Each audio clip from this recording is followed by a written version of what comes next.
So today we're going to be looking at how to make steel throwing cards. They're like throwing stars, but they look a lot cooler, and frankly they're a lot easier to make. So all you're going to need for this is an angle grinder with both a sharpening blade and a cutoff blade.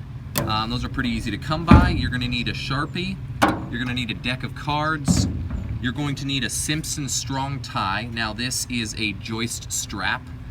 It's about 1/4 inch thick plate steel. So this only costs about $6. You can get it at any Home Depot. If you want it, the part number is HRS416Z. So that's what I got to use. I'm going to need some super glue. Now this is a silicone super glue I got at Walmart. It seems to work pretty well. So that's some good stuff. So that's what you're gonna need. So let's get started. So you're gonna choose which cards you wanna make into your throwing cards. So you can make a full house, you can make all the aces, you could really do whatever you want. So I'm gonna make all 4 aces my throwing cards because I think that's cool. So I'm gonna set these aside so they don't get ruined. Then you're gonna need 4 backings to the cards. So then you can just choose any 4 cards to use the backs here for your pattern on the back. So I'm gonna set 4 more aside. So what I'm going to do is I'm going to take 4 cards here and I'm going to line them up because I want to get 4 steel throwing cards out of this plate. It costs like $6, so I want to use that for as much as I can. So I'm going to kind of line this up. Now you're going to need to leave about 1/4 inch of steel on all sides because you're going to have to sharpen it down. So you got to have an edge to sharpen that isn't going to cut into your card. So I'm going to line these cards up where I want them.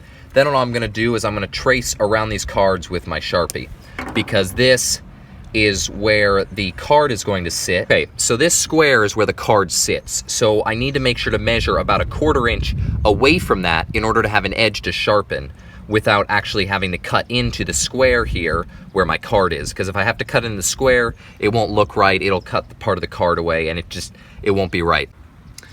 Okay, so you can see here I've got my 4 plates marked. So now what I need to do is I need to measure about 1/4 inch or maybe a little bit more away from the edge here, and then I need to mark that as my edge to cut on. So what I'm actually going to do is I'm just going to, because these are so close together, I'm just going to mark a straight line in between it, and then I'm going to cut off, and then I'm just going to grind off any extra. So you can see on this side here, I've got a pretty wide area, so I don't want that much room. And if you know my stuff, then you know I'm not a perfectionist on this stuff. I just want it to be fairly serviceable. That's all I'm looking for. So where I'm marking here is where I'm actually going to cut with my cutoff blade. And then anything extra I'm just going to come back with and grind smooth with my grinding blade. Okay, so the areas I've shaded in on the edges here, these are the areas I'm going to cut off with my cutoff blade. So I'm just going to straight cut these off, and then what I'm going to do is just cut right down the center here on each of these to separate, so I'll have 4 individual pieces of steel that I will be working with. Pretty simple. This shouldn't take long, but let's get to it.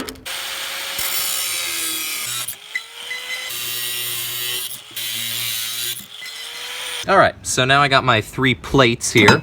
So now what I'm going to do is I'm going to cut off any extra that I don't want to grind off smooth. So you can see here I got the shaded section on this one and this one, and same here and here. So I'm just going to cut off all that extra. Okay, so now I got my 4 sections here, and you can see the black squares is where the card itself is going to sit. So I think this is a pretty good size for each of these. You actually want the plate of metal to be a little bit bigger than the card. That gives you an edge to sharpen. So before I glue the cards on, I'm now going to take my sharpening wheel for my angle grinder, and I'm going to sharpen all these edges so that all I have to do then is go and glue the cards on and the things will be ready to go. So let's get that done. Now, if you have a vise, then this is a perfect time to use your vise, but since I don't, and this is going to get very hot, I'm going to hold it with my boot. So let's get started. All right, well, there you go. First one's all sharpened up. You can see it's pretty easy to sharpen, even without a vise.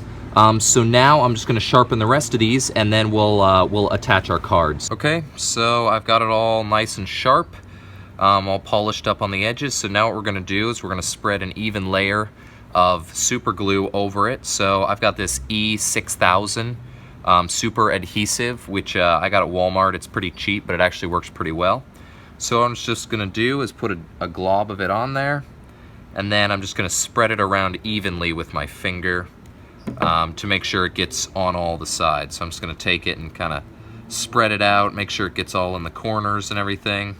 So this is stuck on there real good. Now what I'm going to do is I'm just going to take my my card here. I'm going to lay it where I want it on the piece. I'm going to push it down real firm. Make sure all the corners are nice and stuck down. And then I'm going to wait. It should take about 24 hours to make sure that it's fully dry and fully cured. All right, well, here's the finished product. I think they turned out pretty nice. They're pretty heavy. They are very sharp. So let's see how they actually perform.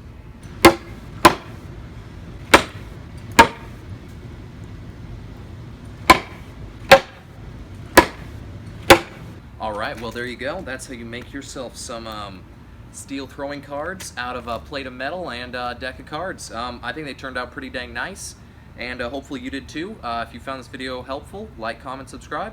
Have a great day.